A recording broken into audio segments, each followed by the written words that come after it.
Hi friends, సగ్గుబియ్యం పెసరపప్పు పాయసం ఈ విధంగా చేసి పెట్టారంటే మీ పిల్లలు చాలా చాలా ఇష్టపడతారు. అంతేకాదు ఇంకా కావాలంటారు కూడా. తయారీ విధానం ఎలాగో చూసేయండి. ఒక గ్లాసు సగ్గుబియ్యాన్ని బాగా కడిగి ఒక గ్లాసు నీటిలో గంట వరకు నానబెట్టుకుని సైడ్కి పెట్టుకోవాలి. సేమ్ గ్లాసుతో పెసరపప్పు తీసుకుని 2 సార్లు వాష్ చేసుకుని స్టవ్ పైన కుక్కర్ పెట్టుకుని 2 స్పూన్లు నెయ్యి వేసుకుని వాటర్ లేకుండా పెసరపప్పుని 2-3 నిమిషాలు రోస్ట్ చేసుకోవాలి. ఒక 3 గ్లాసులు వాటర్ వేసుకుని 3 విజిల్స్ వచ్చినంత వరకు కుక్ చేసుకుని చూడండి. 3 విజిల్స్ తర్వాత పెసరపప్పు ఫైన్గా కుక్ అయింది. స్టవ్ ఆన్ చేసుకుని గిన్నె పెట్టుకుని 2 స్పూన్లు నెయ్యి వేసి డ్రై ఫ్రూట్స్ అన్నిటినీ వేసి వేయించుకోవాలి. జీడిపప్పు, బాదం, కిస్మిస్లు వేసి దోరగా వేయించుకుని ఒక సైడ్కి పెట్టుకోవాలి.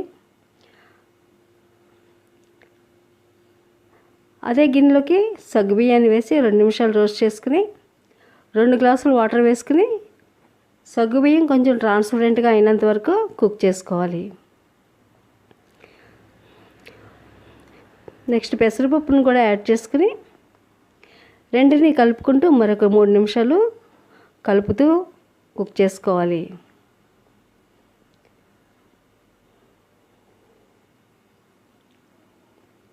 చూడండి, మంచి కలర్ వచ్చింది. అరకప్పు బెల్లం కూడా వేసుకుని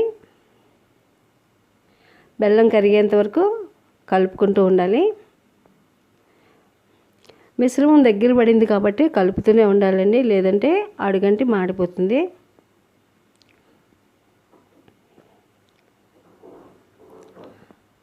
అర స్పూన్ యాలకుల పొడి కూడా యాడ్ చేసుకుని, స్వీట్ కాబట్టి యాలకుల పొడి అయితే మంచి ఫ్లేవర్ వస్తుంది. మరొకసారి బాగా మిక్స్ చేసుకోవాలి. మంచి గోల్డ్ కలర్లో మెరిసిపోతుంది. టేస్ట్ కూడా ఇంకా బాగుంటుంది. ఈ విధంగా కుక్ అయిన తర్వాత మనం ముందుగానే 1/2 లీటర్ ఫుల్ క్రీమ్ మిల్క్ని మరిగించుకుని రెడీగా ఉంచుకుని మిల్క్ని కూడా యాడ్ చేసుకుని మరొకసారి బాగా కలుపుకోవాలి. మరొక 2-3 నిమిషాలు సిమ్లో కుక్ చేసుకుంటే సరిపోతుంది. ఆల్మోస్ట్ సగ్గుబియ్యం పెసరపప్పు పాయసం రెడీ అయిపోయింది.